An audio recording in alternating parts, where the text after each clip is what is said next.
احنا شبابنا واخواننا وبناتنا مقبلين على اختبارات. صحيح. نبغى يعني اسمحوا لي اني ادور دورنا انت ابونا واخونا الكبير. جدنا انا زي الصفحه نبدا من عند خالد. ايه طيب ابغى كلمه.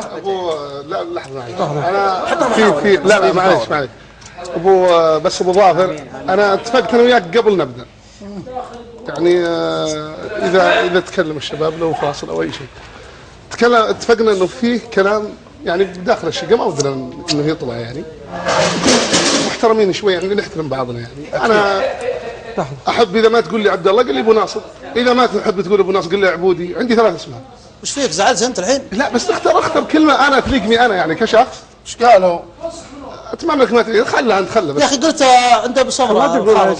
لا بس اريحني انا. تتفقون عليه شيء؟ اريحني. لا اخوان انتم يا اخي ما ادري شو العالم طالعين نفسيات. لا مو عن نفسيات، مو عن نفسيات، لكن انت ما ادري يا اخي كل ما واحد نقص انت قلت انت معليش. لحظه احترم نفسك عشان الناس تحترم. يا حبيبي محترم قبل ما اعرفك، بلا احترم نفسك. يا لين يا حبيبي يا اله الا الله. الراجل ده حبيبي يا اخي كل من جاء طلعت انا كل من جاء ابوي حركات يسويها بالشارع يا حبيبي.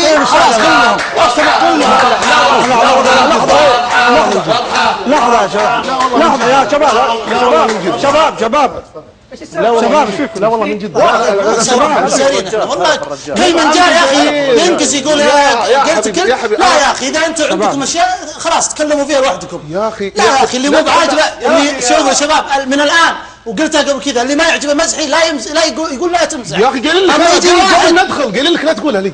يا اخي انا بقول اللي في راسي انا خرابيط. حبيبي قلها برا الهواء وشوف ايش قلها برا الهواء. يا شباب بس بقول هليل بقول شيء. قلها برا الهواء والله انت تزعل. والله انت تزعل. قلها برا الهواء. ترى قولها لك برا الهواء لا تسوي فيها. لا قولها. ما قولها لك. تعال برا الهواء. ترى قولها جالسين مع بعض وثاني محمد تعال لا تكبر الموضوع بحلال. لا تكبر الموضوع اقعد بس. قد الكلمة دي يا عبد الله والله قدها. بس ما عندنا مجهود. تعال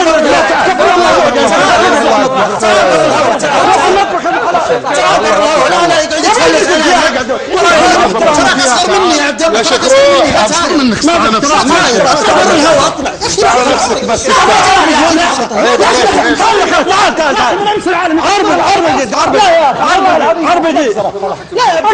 احترمنا يا اخي محترمك لا يغلط. احترم المكان لا يغلط يا ابوي. خليك اكبر منه. خلي تسوي شخص قال انت تغلط علي. اقعد خليه روح الباب يستهدم. والله مبزره قسم بالله حركات وراي. ما ادري يعني احنا جالسين شقه بزارين احنا. صلوا على الحبيب. مع كل واحد قاعد الطاق مع كل واحد. يا حبيبي مع كل واحد. انا جاي هنا اسمع انا جاي هنا هلي طبيعتي. يجي احد كل ما نقص واحد يبغى يشخص قال انت ما انت تتكلم علينا. لا تحترم احد ولا تقدر احد. والله ما تحترم. لا تعطي احترام موقف ذا القوم ذا. يا حبيبي ما احترم يا مخلص ما نشارك في البرنامج. روح ايش المبزره يا شيخ. روح دامك تكس كد عليه. روح بس يا مخرج. رجعهم شوف الاثناء.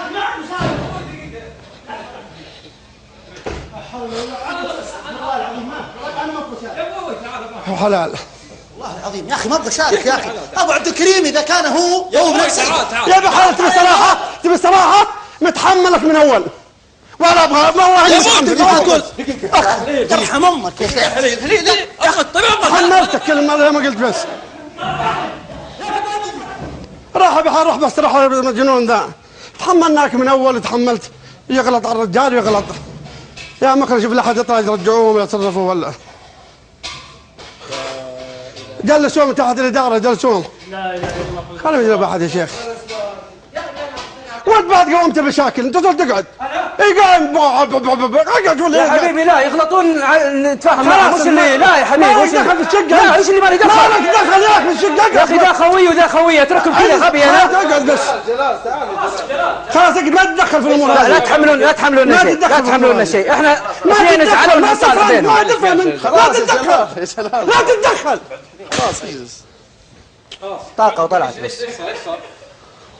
لا هليل قال عبد الله عرفت قال يا ابو سمره قال عبد الله هليل لو سمحت يعني ادعيني بحث 3 ساعات. طب انا ما هديتهم تو تكلمت بالكلام هذا أنا هديت. الحين قاعد 3 اشياء و4 اشياء و5 اشياء هدينا ما هديت انت مبسوط عشان راح واحد اظن انا اي ما شكلك مبسوط اعوذ بالله شكلك كذا يا اخي انتوا تبغون تشبونها بيننا وش سالفتكم؟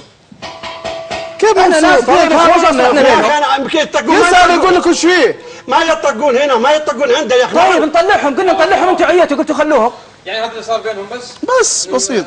شوف يا شباب بينهم شيء من اولهم لا ما بينهم شيء لا تدخل ما بينهم شيء. يقول له برا تتكلم لا تلحقهم بعد كبتك اقول لك يقول بينهم الشيطان اقول لك بينهم شيء. طيب هدي يا ابو عبد الكريم حبيبي هدي انت المفروض ما في احترام. لا المفروض شوف هذا علمني بعد انت الادب والمفروض بعد فرض كفايه اقعد بس ابو عبد الكريم المفروض انه ايش؟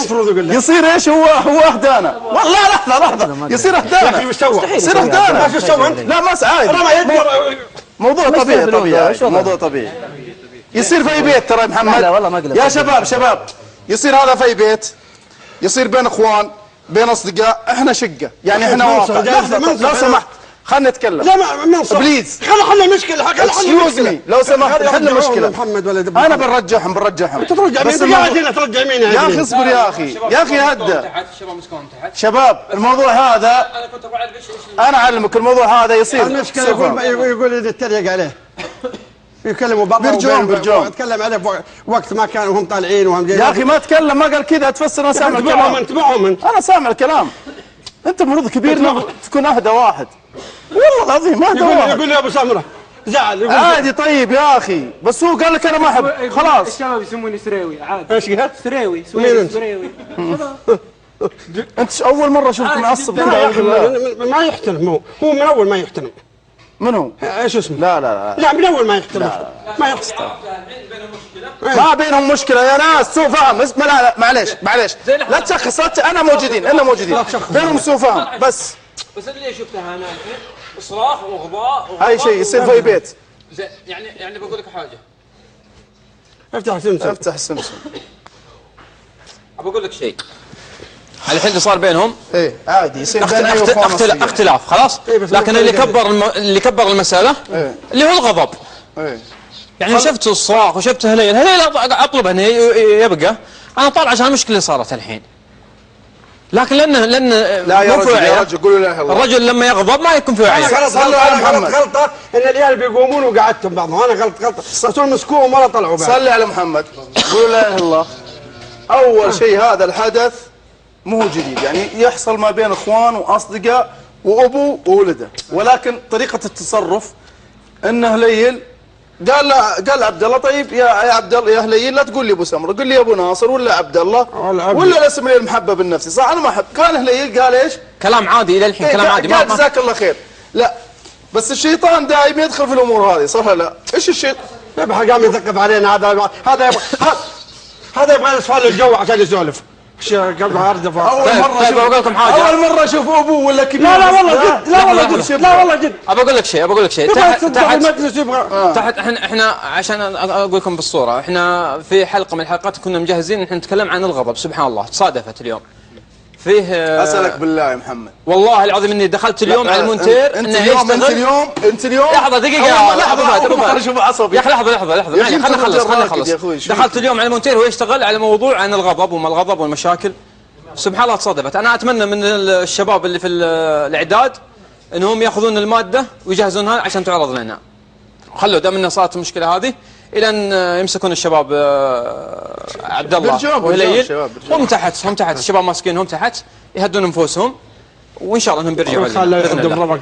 المساله مساله غضب يا اخوان. مساله غضب والنبي صلى الله عليه وسلم قال ليس الشديد بالسرعه انما الشديد الذي يمسك نفسه عند الغضب. لو واحد منهم مسك نفسه عند الغضب ما كان صار يا مشاكل ابوي هذه كلها. اخوان احنا وشو هذا ما هو يعني بعد. تقعد تضحك على المشاهدين شافوا كل حاجه، نقعد نقول لهم ما في لا شيء طيب وهم هذا بخير يصير في بيت يا محمد. اوكي ما في مشكله، لكن احنا خلينا نتكلم بواقعيه اكثر. استغفر الله. يعني في ذمتك احنا تلفزيون واقع هذا تبونا شكرا. لا ما في مشكله، الله يخليك الله يرحم لي، انت ما قصرت انت يا ابوي انا كويس. قايل لك ايه بس ما في نفس الشيء واتكلم إيه، عنه. تبغى في نفس الشيء يا ابو فهد. أيوه. لما تصير زي كذا ما نقول لا والله هم بخير ما فيهم شيء ما احنا نضحك على المشاهدين. تبغى تتكلم بس. صار فعلا صارت في مشكله بينهم الاثنين. انا انبسطت. اي عشان انا انبسطت. اللي عاندك دايم. هذا اخوي صديقي قبل لا اعرف البرنامج هذا، قبل لا اعرف البرنامج صديقي عرفت، وبيني بينه ود واحترام لن روح دور. اروح ادورها وش قاعد انا تبغى تتكلم والله بروح ادور. ابو فهد انت اللي فيها. يا اخي عشان لا تصير مشاكل. انا مسوي فيها. اقول لك لحظه هذا اصدقائي كلهم ولا افرق بين اي واحد فيهم عرفت؟ لا. وانا ما افرح ترى على فكره اصدقائي انا يعني نخلص من ناشا خويك ناشا روح الحين. روح ايش هو؟ ناشا خويه وقاعد لي يقول لك على اصدقائي انا. الا خليت خوياك وقاعد تقول عرضه وقالوا والمجموعه زي هذا يعني ايش تبغون نسوي يعني؟ نقعد نتفرج فيهم يطلقون؟ لا بالعكس لازم انا امسك واحد جنبي وهذا يمسك واحد جنبه. اللي سويته تصرف صحيح، لان الانسان لما يغضب ما يعرف ايش قاعد يقول وايش قاعد يسوي. احنا لازم التصرف اللي سويته صحيح. التصرف صحيح. اللي سويته المفروض انكم انتم فكيتوا به. يقول لا احد يقوم. طيب أنا هذا قال غلط. لا أحد يقوم. غلط. ايش تبين نسوي؟ خليهم يذبحون. لو بيننا يمكن لازم يعني شيطان الحين بينهم شيطان. لا لازم نبعدهم. المفترض انكم فرقتوا بينهم. انا والله ما الشباب كلهم ما قصروا. اما حكايه انه يا اخي صل على رسول الله. انت يا فهد لما تغضب وتزعل ساعتها انت مدرك لحواسك، مدرك ايش قاعد تقول. لا ماني مدرك أكيد. عشان كذا ترون لما نرجع لاساس المشكله ما هي بشيء اصلا. يقول لي يرجع ما هي بشيء. ابو سمره ايش فيها؟ ما فيها شيء، وعبد الله ما يزعل منها. لكن لان كلمه على كلمه الغضب دخلت المشكله هذه. يا اخي يحبون بعض امس يثنون على بعض وكل شيء عادي. مسلسل. ها؟ مسلسل يمكن. طيب جاهز يا شباب؟ شربت مويه انت؟ يا اخي خلنا نعطيه مويه. طيب باقي يجهزونه. انت المفروض تهدينا. اشرب تعوذ من الشيطان. قل اعوذ بالله بسم الله الرحمن الرحيم اللهم اجعلها شفاء يا رب. وقف وين؟ انا والله ذاتي والله زعلان. لا يعني احنا زعلانين من الموقف ذا اللي قاعد يصير يعني. واحد ينبش والثاني اخوي مهما ولا كان احترموا. مهما كان يعني احترموني وانا واقف. احنا اخوان يعني ما يصير كذا. طيب ماشي شباب التقرير يقول شباب جاهز. طيب خلونا نشوف التقرير هذا. جيت المشاكل معك يا محمد. ونرجع لكم نشوف على الشاشات.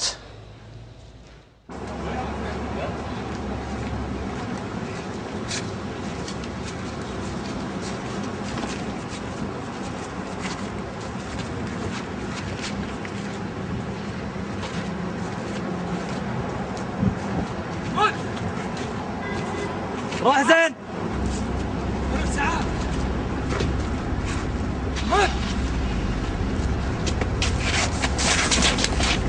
يلا باي في وش هناك وش صار؟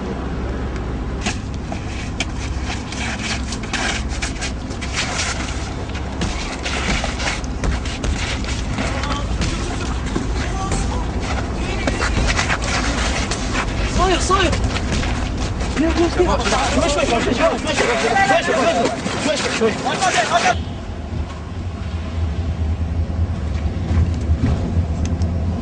ايش سويت يعني؟ ما حجك ناظر شيء؟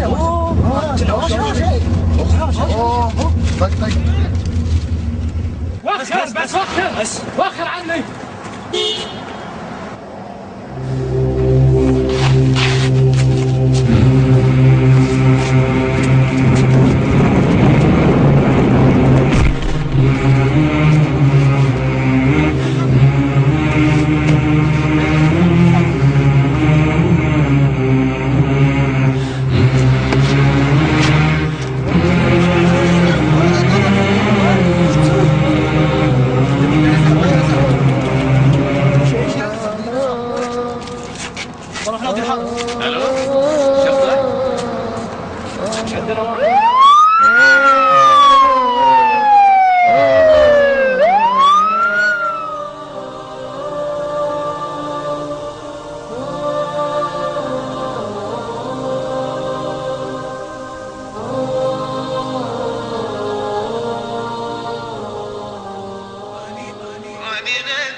واني لعلي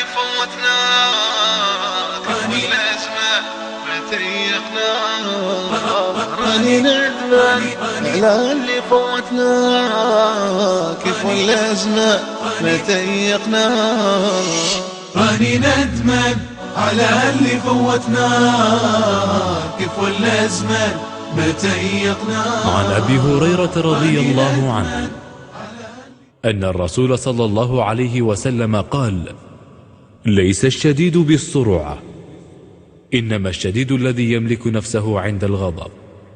متفق عليه. ففي هذا الحديث بين النبي صلى الله عليه وسلم أن الشديد ليس بالسرعة، فقال: ليس الشديد بالسرعة، أي ليس القوي في السرعة الذي يكثر صراع الناس فيطرحهم ويغلبهم في المصارعة. هذا يقال عنه عند الناس أنه شديد وقوي، لكن النبي صلى الله عليه وسلم يقول: ليس هذا هو الشديد حقيقة، إنما الشديد الذي يملك نفسه عند الغضب. أي القوي حقيقة هو الذي يصرع نفسه إذا صارعت وغضب ملكها وتحكم فيها، لأن هذه هي القوة الحقيقية، قوة داخلية معنوية يتغلب بها الإنسان على الشيطان، لأن الشيطان هو الذي يلقي الجمر في قلبك من أجل أن تغضب. فيا أحبائي أبناء شقتنا، شكر خاص للممثل طيب، ليس الشديد بالسرعة إنما الشديد الذي يملك نفسه عند الغضب. سبحان الله، يعني هذا كلام النبي صلى الله عليه وسلم. لو الشباب هليل ولا عبد الله طبق الحديث هذا ما كان صارت المشكلة هذه، صح من الأساس، صح ولا لا؟ فوالله يا شباب خليه شعار لنا. يعني أنا بكرة ممكن تصير مشكلة بيني وبين أحمد، ممكن بين عبد المجيد، بين فهد، بين أي واحد الثاني تصير بيني أنا مشاكل. يا أبوي لو حطينا هذا بس في مخيلتنا دائما أن النبي صلى الله عليه وسلم يعني حذر من الغضب وحذر من، وليس الشديد اللي يمسك نفسه عند الغضب. توصل السلاح واحد يعني ايه تصل والله تصل الى قتل. طيب تصل الى مسألة القتل. الواحد بعدين متى يتندم؟ لما يهدأ عنده منسوب الغضب يشعر فعلا انه تندم على الكلمة مو على الفعل، تندم على الكلمة اللي قالها ويتندم على اللي سواه. وبعضهم للأسف يعني نسأل الله أن يفك كربهم وأسرهم في السجون ينتظرون قصاص عشان كلمة عند الإشارة ولا في أي مكان، كلمة بسيطة لو ترجع لأساس المشكلة تلقى موضوع تافه. موقف يا رجل لو طيب على موقف سيارة يقتله. نعم. عند خباز. عند خباز. مش خباز عشان موقف سيارة ولا خدمات بسيطة ولا كلمة واحد يعني ناظر فيه قال ايش فيك تناظر. أنا مرة من المرات أعطيكم الموقف هذا اللي صار لي. أبوي رايك كذا. عرفت؟ رايك. مرة أمشي في سوق جوالات. في ولد شاب لابس فنيلة نادي عالمي يعني معروف ذا النادي. وقال لي وش فيك تطالع؟ أنا ماني بلمة، أنا كذا كأني سارح وغلط علي والله. وقلت له ما بالعكس أنا ما طالع كذا. قال لي لو وش فيك تطالع أقول كذا قدام الناس. قلت له بس لو انك غيرت الفنيله وشجعت الفريق الثاني. فاضي مره انت. كان افضل. خلينا نلطف الجو يا اخوي لا مشاكل. والله فاضي. قلت له يعني عيب عليك، وسب امي وسب الاهل وقال كلام وسخ بذيء. قلت له عيب نظف لسانك، اقول له كذا. قربت منه قلت له نظف لسانك. اعطاني كلمه قويه. قلت له يا ولدي الله يخليك. قال لي ولدك تخسى وما ادري ايش. قلت له انت فيك سكر؟ قال لا. قلت فيك ضغط؟ قال لا. قلت له تعاني من امراض مزمنه ولا شيء؟ قال لا. قلت له لا. قال لي والله. قلت له على ما تشهدون؟ قالوا نعم نشهد الناس الموجودين. واعطيك كف كذا دب. خفت انه في قلب ولا سكر ولا في، عرفت؟ ضربته كف الولد انعمى. زين؟ لسه ابتدى الاسئله.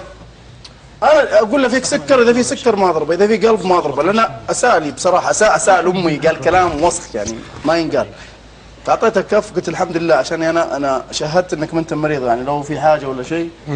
طيب وصولك المرحله انك تمد يدك عليه وش سوى؟ مرحله غضب. قام وش سوى؟ انا اسف. صار لطيف. انا اسف انا ما ادري ايش. ما هو مبدا. بس لا بعلمك يعني بعضهم يضغطك بالكلام صح لا؟ طيب ممتاز. بسألك سؤال. انا ما تمالك. بسألك سؤال. ساعتها فرضا انك اعطيته كف وتوفى. ما بتندم؟ الا بس انا اعلمك الدروس اللي استفدت منها. ماشي معليش والله العظيم انا اتمنى اني استمر على الكلام اللي قاعد اقوله انا، ما ابغى اكون مثالي. محمد لحظه، انتم يا ابو عبد الكريم علمونا هذا مقلب ولا لا؟ كذا بيني وبينكم. اذا مقلب والله ما نقعد ترى. واذا هو حقيقه يا اخي بنطلع مع الشباب خلاص بلا شقه بلا كل الوقت. صحيح والله. لا يعني اللي صار هنا المفروض ان حلنا هنا ما يطلعون الشباب. يعني كل الناس شافوا الان، كل الناس شافوا الوضع. يعني كذا احنا في حياتنا لا والله ما اخوي غلط يا اخي نوقفه ونعقله. في استراحه يتضربون عيال عمنا نعقلهم في مكانهم ما جلال اذا مقلب علمونا يا اخي. جلال والله الضغط كل ما لا يرتفع عندي ترى. الواحد الحين يعني تخيل الحين هلي اليوم جاء دفني وطحت انا باتركه بقوم اتضارب انا وياه. اذا هو مقلب انا ما ادري انه مقلب وباذي الرجال. وهو نفس الطريقه يمكن يبغى يعيش الدور وبيضربني وتصير مشكله. احنا قلنا نبغى نفزع للرجال حامي، احنا برضو حمينا. ترى انا اصابعي باقي تضرني من هليل يا اخي عادي ترى احنا نتحمل. احنا مبدأنا نحن نصلح ما بينهم الاثنين. جيبوهم هنا خلينا نشوف وش خلاص يا ابوي الشباب قاعد يهدونهم. هم الحين في فورة غضب. والله ما حد يجيك في فورة غضب، خلي بس تهدى انفسهم وصدقني يجونك يعتذرون لك هنا. كلمت مع يعني هم الشباب ماسكينهم تحت بس لين تهدى انفسهم وبيرجعون. صعب الواحد لما يغضب ما هذا خلاص اقطع الهواء، الناس لا تشوف اقطع الهواء يطلع باي فاصل. لا احنا شوف احنا برنامج واقعي. هذا يصير في بيتنا يصير في كل مكان. اقول لكم خلونا نكمل ذا الرجال اللي انا تحسفت. يا ابوي ان شاء الله انه ما يموت. لا ما مات، تحسفت على الموضوع عرفت؟ فجاء يعتذر مني وكذا ورحت ركبت سيارتي والله اني تاسفت. سبحان الله يجيني اتصال من واحد قال لي تعرف كان بينك مشكله كذا واحد، قلت له قال انه يتعذر منك وكذا وما ادري. سبحان الله جيت انا اعتذرت منه وقلت له انا اسف وبعدين ما عاد مد يدي على احد نهائي. طيب ليش رجعت وقلت له اسف؟ مو عشان فورة الغضب انتهت؟ لا خمدت سب قال كلام كبير. طيب يعني المسبات اللي قالها لك يا ابو فهد هل من المنطق يعني من المنطق انها بتكون فيك فعلا؟ لا بس جرحتني. كلام عابر يا اخي. طيب انا دائما سالت واحد قلت يا اخي احيانا تصير لي مواقف كذا ايش افضل تصرف اتصرفه؟ قال لي اقول لك حل دائما حط دائما نصب عينك اي موقف يصير لك تخيل ان النبي صلى الله عليه وسلم مكانك. وش تتوقع النبي راح يتصرف حيال الموقف هذا وتصرف نفس التصرف. طب لو واحد انا بسالك سؤال، لو النبي صلى الله عليه وسلم واحد جاء ونفس الموقف اللي صار لك يضربه النبي؟ لا ايش كان بيقول له؟ يعطي كلام حلو وبيمشي صح؟ طيب لو سوينا كلنا نفس النبي صلى الله عليه وسلم واقتدينا فيه ممكن بتصير حياتنا افضل واحلى؟ بس حط نفسك موقف النبي صلى الله عليه وسلم والله راح تطلع بافضل الحلول. كذا بنقعد يعني لمتى؟ كذا بدنا نعالج قضية الغضب. عالج وين الشباب طيب يا اخي؟ يا ابوي اهلي متصلين علي يقولون وش فيه عسى ما شاف. وضع متدهور يا شيخ. طيب والله وضع متدهور. طيب ماشي. طيب في شيء عندكم؟ مغلب ولا وش السالفه يا جماعه؟ علمونا. مسرحيه شكلها ولا يا اخي تخيل ان الحين طقتنا علي ولا طقتنا. شباب خلونا نركز على الشاشات ونشوف ايش اللي بيطلع عليها. يطلع لنا العبودي وهلي. العبودي وهلي. طيب عليه وسلم يقول ليس هذا هو الشديد حقيقة، إنما الشديد الذي يملك نفسه عند الغضب، أي القوي حقيقة هو الذي يصرع نفسه إذا صارعت وغضب ملكها وتحكم فيها، لأن هذه هي القوة الحقيقية، قوة داخلية معنوية يتغلب بها الإنسان على الشيطان، لأن الشيطان هو الذي يلقي الجمر في قلبك من أجل أن تغضب. فيا أحبائي أبناء شقتنا، شكر خاص للممثل المبدع هليل البلوي إقبال على إنجاح هذا العمل، وشكر خاص لأبو عبد الكريم والأستاذ غرم البيشي. كانت هذه مشاركة أخوكم عبد الله العبودي في همم. شكرا لكم. يلا يعطيكم العافية. الله يا كوكا والله يا كوكا غصب عليك. السلام عليكم. أكلت غصب عليك يا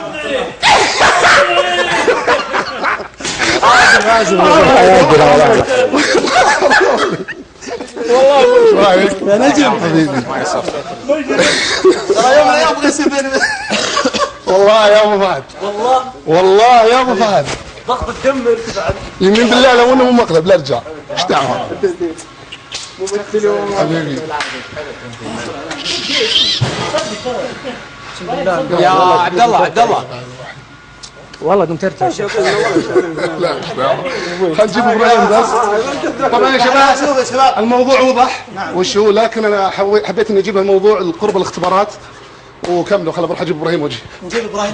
ابراهيم والله قاعد يبكي والله ما اقدر. والله ابراهيم قاعد يزعل لانه احتار جاري وحبيب الرجال.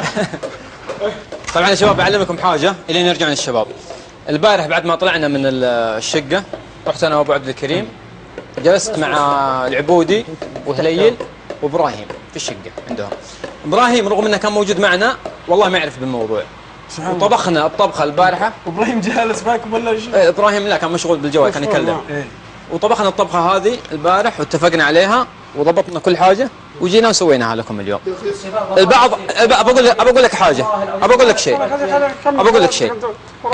الحين كل واحد يتخيل الموقف هذا لو انه فعلا حقيقه. خلاص؟ تخيل لو ان الموقف هذا فعلا حقيقه وانك انت شريك في الموقف هذا. مثلا ما يكون العبودي ولا الهليل، يكون انت او عبد المجيد او ايا يكون فينا. راح تصرفك يكون نفس تصرفهم؟ لا والله شوف اسمع بقولك شيء محمد. انا مجرم، انا اقول لا مجرم. اسمع انا بقولك شيء والله ابو عبد الكريم انت اعطيت الدور صح يعني. خذاك وانت والله لا ايش ابى الدرجه الاولى. اي والله ما في درجه اولى. بس انا بقولك شيء. اسمع يا اخي بقولك حاجه. انت سمعت يوم ذب وغمز هليل شفته؟ ايه كيف؟ يوم قال يا الخال ابو سمره يعني عادي بس تروح يا شيخ انت على الشوارع اطلع بس. والله داريني والله كذا حسينا في الجو. لا اقول لكم شيء. ابو فهد داري بس قال والله وجلال الله اني ما دريت ولا عندي اي خبر، بس انا صار لي حساس. استغربت قرأت ابو عبد الكريم المفروض هو يكون كبيرنا، المفروض يكون اهدى من كذا. حسيت اني ابغى اشعللها، فابو عبد الكريم من صفاته ما يشعل الموضوع، يهدي الموضوع حتى لو زعل يسكت ويجلس. ما قد شفناه كذا ابدا. لا ابدا. واشوف كل ما ابغى اهدي يبغى يشعللها. قلت يا ولد ما دام يبغى يشعللها هذا في شيء خلف الكواليس. انا طلعت قابلني ابو طلال مدير القناه قال لي ارجع يا اخي ما نفاضي المشاكل، ارجع الله يطول عمرك ترجع. قلت اسالك بالله مقلب ولا لا؟ قال مالك دخل ادخل. لا ماني بناقصك انا. هذا الناس يقولون والله ارتفع ضغطنا يلعب بوكس يلعب بوكس. الناس ارتفع ضغطنا. اسمع ممتاز ابو طلال يلعب بوكس. بغى يصير بيني وبينه بوكس. اوف برا شو موجه انت؟ والله دفني والله. شو حبيبي ابو طلال. لا دخل الدنيا على وجهه. لا انا ركبتي راحت فيها والله دفني عبد الله يوميا. لا بطل. لا محمد تعور من صدق ولا تعور؟ اي والله يا اخي كان علمتونا. شفتك عند الباب. لا الحمد لله انكم ما علمتونا.